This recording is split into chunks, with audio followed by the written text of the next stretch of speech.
નમસ્કાર ગુજરાતના અધિકારી મિત્રો, આજે આપણે જોશું 10 માર્ચ 2025નું મોસ્ટ ઇમ્પોર્ટન્ટ કરંટ અફેર।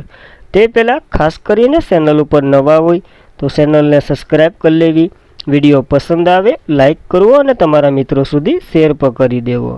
તો ચલીએ શરૂઆત કરીએ આજના ક્લાસની। આપણે તો તાજેતરમાં જન ઔષધિ દિવસ 2025 ક્યારે મનાવવામાં આવ્યો તો આને વિશે આપણે અગાઉ ચર્ચા કરી ચૂક્યા છે। 7 માર્ચે ઉજવવામાં આવે છે દર વર્ષે। તો દર વર્ષે 7 માર્ચે જન ઔષધિ દિવસ તરીકે ઉજવવામાં આવે છે, જેથી આ યોજના વિશે જાગૃતિ અને જનરેટિક દવાઓના ઉપયોગને પ્રોત્સાહન મળે અને આ પહેલનો ટેકો આપવા માટે 1 થી 7 માર્ચ સુધી દેશભરમાં અઠવાડિયાભર આપણે સપ્તાહ પર ઉજવ્યો હતો, જન ઔષધિ સપ્તાહ, અને આ કાર્યક્રમનું પણ આયોજન કર્યું હતું। ત્યારે આ વર્ષે રાષ્ટ્રીય રાજધાની ક્ષેત્ર દિલ્હી ખાતે પીએમ બીજેપી વિશે માહિતી ફેલાવવા માટે 1 માર્ચથી રોજ ઉજવવામાં આવતું હતું, એટલે કે પ્રારંભ થઈ ગયો હતો। 1 થી 7 માર્ચ ઉજવવામાં આવે છે અને પ્રધાનમંત્રી ભારતીય જન ઔષધિ પરિયોજનાના જે નવેમ્બર 2008માં શરૂ કરવામાં આવી હતી। આનો ઉદ્દેશ્ય રસાયણ અને ખાતર મંત્રાલયના ફાર્માસ્યુટિકલ વિભાગ દ્વારા central pharma public sector undertaking સહયોગ શરૂ કરવાનો હતો। અને આ વખતની થીમ જે 7 માર્ચે આપણે જન ઔષધિ દિવસ ઉજવીએ એની થીમ તો કિંમત ઓછી દવા શ્રેષ્ઠ એવી થીમ સાથે ઉજવ્યો છે। યાદ રાખો, આ એક મોસ્ટ ઇમ્પોર્ટન્ટ દિવસ। ત્યારબાદ માર્ચના દિવસો જોઈ લઈએ।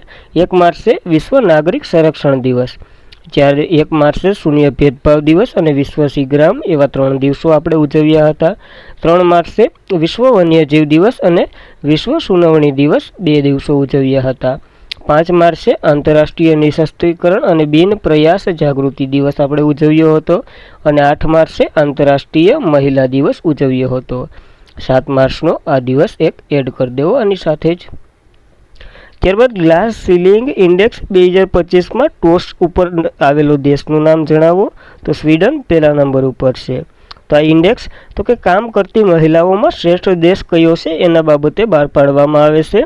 ગ્લાસ સીલિંગ ઇન્ડેક્સ 2025 જે આંતરરાષ્ટ્રીય મહિલા દિવસ જે દર વર્ષે 8 માર્ચે આપણે ઉજવીએ ને, એ સાંસ્કૃતિક, રાજકીય અને સામાજિક આર્થિક ક્ષેત્રમાં મહિલાઓની સિદ્ધિઓ યોગદાનને માન્યતા આપવા માટે એક વૈશ્વિક પ્લેટફોર્મ તરીકે સેવા આપે છે।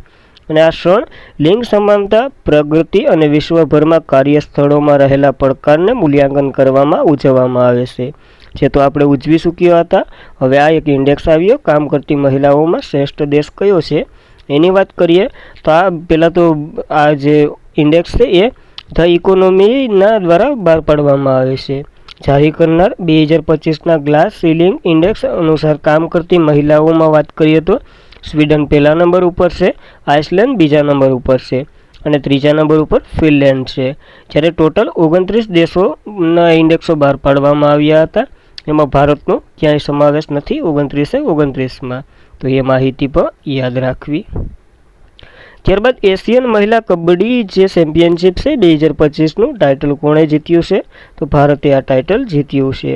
તો એશિયન મહિલા કબડ્ડી ચેમ્પિયનશિપની 6ઠી આવૃત્તિ હમણાં જ યોજાઈ હતી, 6 8 માર્ચ 2025 દરમિયાન યોજાઈ હતી।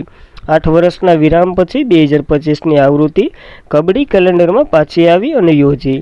ભારતે 8 માર્ચ ઇસ્લામીય રિપબ્લિક ઓફ ઈરાન એટલે કે ઈરાનના તહેરાનમાં આ યોજાઈ હતી ઇવેન્ટ, અને એશિયન મહિલા કબડ્ડી ચેમ્પિયનશિપ 2025નો ખિતાબ જીત્યો છે ભારતે, જેમાં ફાઇનલ યજમાન ટીમને હરાવી અને આ ટાઇટલ જીત્યું છે, તો યાદ રાખવી આ માહિતી। જ્યારે આની વાત કરીએ તો ભારતે અત્યાર સુધી યોજાયેલ 6 આવૃત્તિમાં 5 ટાઇટલ તો પોતાને નામે જ એટલે કે પોતે જ જીતેલા છે। 2005થી શરૂઆત થઈ હતી અને 2025 સુધીમાં 6 ટાઇટલમાંથી 5 તો ભારતે જીત્યા, જેમાં દક્ષિણ કોરિયા 2016નું ટાઇટલ એક જીતી ગયું, નકર તો એ પણ આપણું જ હતું। જ્યારે 2005માં પેલું ભારત જીત્યું હતું, ભારત અને જાપાન ભારતમાં આયોજન થયું હતું, જેમાં જીત્યું ભારત હતું, ભારતના હૈદરાબાદમાં આયોજન થયું હતું ભારત અને જાપાન વચ્ચે, એમાં ભારત જીત્યું હતું। અને 2016નું એક યાદ રાખવાનું, દક્ષિણ કોરિયા જીત્યું હતું, નકર તો બધીમાં ભારત જ છે। જ્યારે એશિયન કબડ્ડી ફેડરેશનની વાત કરીએ તો મુખ્ય મથક તહેરાન ઈરાનમાં જ છે, આ વખતે ત્યાં જ યોજાઈ હતી। પ્રમુખ તો કે જર્નાર્દસિંહ ગેહલોત છે, તો ખાસ કરીને એટલું કબડ્ડી વિશે યાદ રાખવું। તો કબડ્ડીમાં કેટલા ખેલાડીઓ હોય તમારે કોમેન્ટ કરવાની છે। ત્યારબાદ કઈ બેંકે IAFA એટલે કે ઇન્ડિયન એરફોર્સના નિવૃત્ત સૈનિકોને ટેકો આપવા માટે પ્રોજેક્ટ હક શરૂ કર્યો છે. તો HDFC બેન્કે આ શરૂ કર્યો છે પ્રોજેક્ટ હક. હવે પ્રોજેક્ટ હકની વાત કરીએ તો HDFC બેન્ક જે ભારતીય વાયુસેનાના પેન્શનરો, નિવૃત્ત સૈનિકો અને તેમના પરિવારને સહાય સેવા પૂરી પાડવા માટે પ્રોજેક્ટ હક શરૂ કર્યો છે. આનું ફૂલ ફોર્મ તો કે હવાઈ અનુભવ કલ્યાણ કેન્દ્ર શરૂ કર્યા છે. હવે આ કેન્દ્રમાં તો કે જો તમારા કોઈ રિલેટિવ હોય એરફોર્સમાં તો એને બધી જ માહિતી પ્રદાન કરવામાં આવશે. HDFCને લગતી આખી જ માહિતી જે કેન્દ્ર સમયે તમને મળી જશે એવી રીતના છે.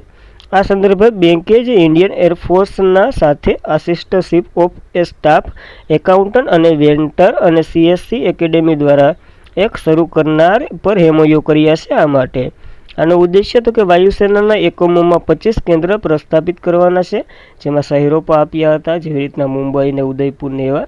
આપણને એ યાદ નથી રાખવાના. એમાં કેન્દ્ર તપાસે અને તમારે ત્યાં જઈ અને આખી જ HDFC બેંક તમારી સામે હશે એવી રીતના.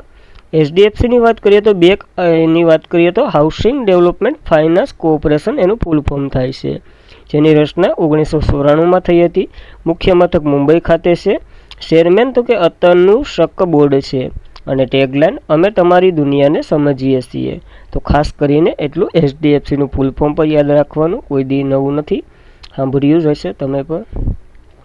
ત્યારબાદ કયા રાજ્યના મોતીહારીમાં પ્રથમ સૂર્ય વેદના ઉત્સવનું સમાપન થયું છે? તો આ બિહારમાં યોજાયો હતો આ ઉત્સવ. તો પેલો છે એટલે યાદ રાખવો. 8 માર્ચ 2025ના રોજ બિહારના જે પૂર્વ ચંપારણ જિલ્લાના મોતીહારી શહેરમાં પ્રથમ સૂર્ય વેદમ ઉત્સવનું સમાપન થયું, જેમાં ભારતીય શસ્ત્ર દળોની લશ્કરી શક્તિ, માર્શલ આર્ટ, લશ્કરી બેન્ડ દ્વારા સામૂહિક પ્રદર્શન, વિશેષ દળો દ્વારા લડાઈ પ્રદર્શન વગેરે પ્રભાવશાળી પ્રદર્શન સમાવેશ થયું છે. ટૂંકમાં પ્રેક્ટિસ કરી છે અહીંયા દમ લગા કે. 7 થી 8 માર્ચ 2025ના રોજ મોતીહારીમાં આયોજન 2 દિવસીય કાર્યક્રમ ભારતીય શસ્ત્ર દળોના ઘાતક શસ્ત્રો, અદ્ભુત લશ્કરી પ્રદર્શન અને પ્રદર્શનનો સમાવેશ થયો છે. એટલી જ માહિતી યાદ રાખવી, પ્રથમ છે એટલા માટે બિહારના ચંપારણમાં યોજાયો. અને આનું આયોજન તો કે ભારતીય સરકાર સંરક્ષણ મંત્રાલય દ્વારા પૂર્વ ચંપારણ જિલ્લાના વહીવટીતંત્રોના સહયોગથી થયું હતું. યાદ રાખવું. 7 માર્ચ 2025માં મોતીહારી બિહારના રાજ્યપાલ આરિફ મોહમ્મદ ખાને આનું ઉદ્ઘાટન કર્યું હતું. સૂર્ય દિવસ પહેલો વહેલો ઉજવ્યો છે, તો માહિતી યાદ જ રાખવાની હોય. ત્યારબાદ બિહારની વાત કરીએ તો કેપિટલ પટના એટલે કે પટના છે.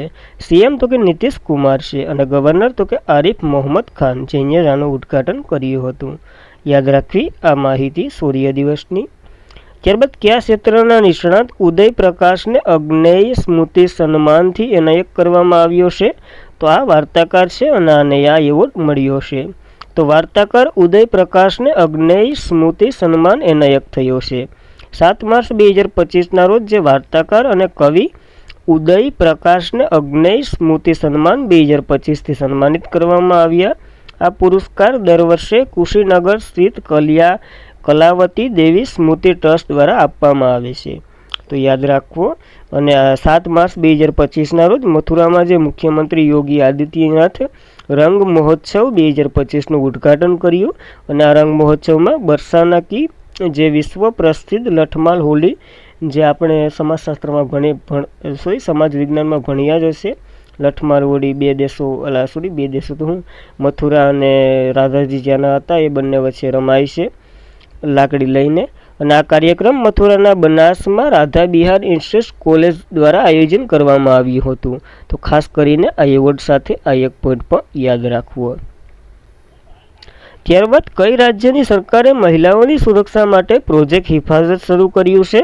તો પંજાબે જ કર્યું, જે 8 માર્ચના રોજ આપણે મહિલાનો આંતરરાષ્ટ્રીય દિવસ ઉજવ્યો હતો એના માન માટે. તો પંજાબ સરકારે આંતરરાષ્ટ્રીય મહિલા દિવસની પૂર્વ સંધ્યાએ મહિલાઓના હિંસાથી બચવા માટે પ્રોજેક્ટ હિફાજત શરૂ કર્યું છે.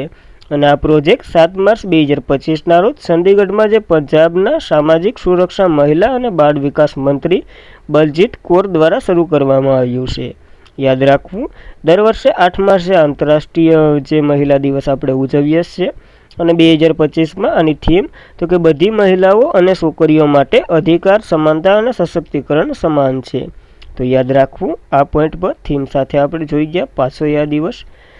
ત્યારબાદની વાત કરીએ તો પ્રોજેક્ટ હિફાજત શું છે આનો ઉદ્દેશ્ય સાથે સમજીએ તો આ પ્રોજેક્ટ જે સરકારી વિભાગ તરફથી તાત્કાલિક સહાય પૂરી પાડવાથી મહિલા અને બાળકોને હિંસાથી બચવા જેમાં સમર્પિત હેલ્પલાઇન નંબર 181 પ્રદાન કરશે જે પીડિત મદદને કોલ કરી શકે અને આ પહેલનો ઉદ્દેશ્ય સરકારી વિભાગના આંતરિક વિભાગ સંકલન દ્વારા મહિલાઓ સામે હિંસાની જાણ કરવા પ્રતિભાવ પ્રદર્શિત કરવામાં આવે છે ટૂંકમાં આનો ઉદ્દેશ્ય 181 ઉપર ફોન કરી અને તમામ રાહતમાં મેળવી શકો હિફાજત પંજાબે શરૂ કર્યું પંજાબની વાત કરીએ તો કેપિટલ ચંદીગઢ છે મુખ્યમંત્રી ભગવત માન છે અને રાજ્યપાલ ગુલાબચંદ કટારિયા છે યાદ રાખવી પંજાબની સ્ટેટિક માહિતી ત્યારબાદ કયા મંત્રાલય દ્વારા એઆઈ કોર્સ લોન્ચ કરવામાં આવ્યું છે તો આ ઇલેક્ટ્રોનિક અને માહિતી જે ટેકનોલોજી મંત્રાલય છે એના દ્વારા શરૂ કરવામાં આવી છે આ એક પહેલ તો કેન્દ્રીય ઇલેક્ટ્રોનિક અને માહિતી ટેકનોલોજી એની સાથે રેલવે અને માહિતી પ્રસારણ મંત્રી શ્રી અશ્વિની વૈષ્ણવે આજે નવી દિલ્હીમાં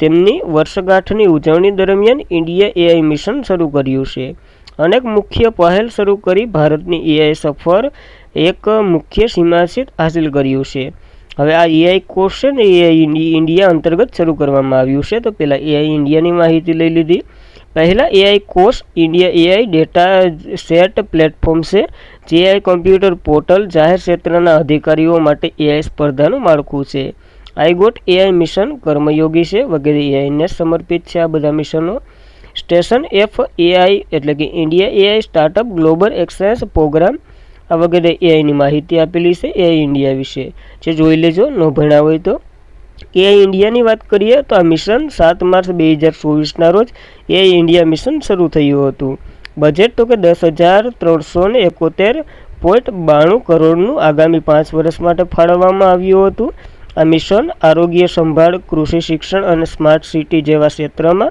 વિવિધ ઉકેલ વિકસાવવા માટે દાન આપશે જે મુખ્ય સામાજિક અને આર્થિક વિકાસ કરે છે તો ટૂંકમાં એઆઈ ઇન્ડિયા અંતર્ગત એઆઈ કોર્સ શરૂ કરવામાં આવ્યો છે જે પણ કંઈક આવું જ કામ કરશે યાદ રાખવું એઆઈનો જમાનો છે ત્યારબાદ ભારતીય નૌકાદળના 3 મહિનાની જે 2025ની ટોપેક્સ કવાયત પૂર્ણ થઈ છે તો શરૂઆત ક્યારથી થઈ હતી તો 2003થી દર 2 વર્ષે યોજાય છે આ ઇવેન્ટ તો ભારતીય નૌકાદળ 3 મહિનાની જે મેગા થિયેટર ડ્રેવલ ઓપરેશનલ એક્સરસાઇઝ માર્ચ 2025ના રોજ પૂર્ણ થઈ છે અને સી વિજિલન્સ એક્સરસાઇઝ સફળ સમાપન પછી જાન્યુઆરી 2025માં શરૂ થઈ હતી દ્વિવાર્ષિક ટોપેક્સ કવાયત છે જે હિન્દ મહાસાગર ખાસ કરીને અરબ સમુદ્ર અને બંગાળની ખાડી જેવા ભારતીય નૌકાદળના લડાઈ ક્ષમતાને વધારવા પર ધ્યાન કેન્દ્રિત કરે છે તો ટૂંકમાં એરફોર્સની આ છે કવાયત અને ભારતીય નૌકાદળે આ સૌથી મોટી સમુદ્ર કવાયત છે એટલા માટે આઈએમપી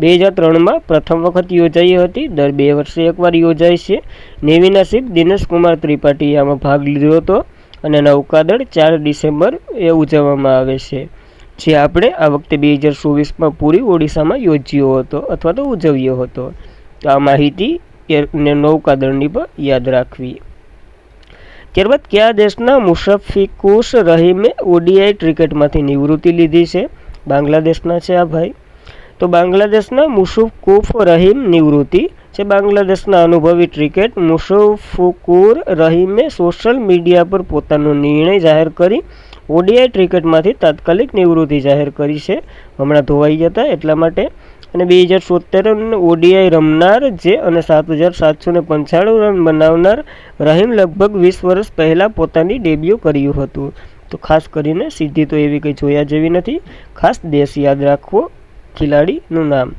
અને આજના માટે એટલું જ હતું ખાસ કરીને ચેનલ ઉપર નવા હોય તો ચેનલને સબસ્ક્રાઈબ કરી લેવી વિડીયો પસંદ આવે લાઇક કરવો અને તમારા મિત્રોને શેર કરવો ન પસંદ આવે અમને જણાવવું ડિસલાઇક કરવો તો અમને ખબર પડે thank you for watching this video જય હિન્દ જય ભારત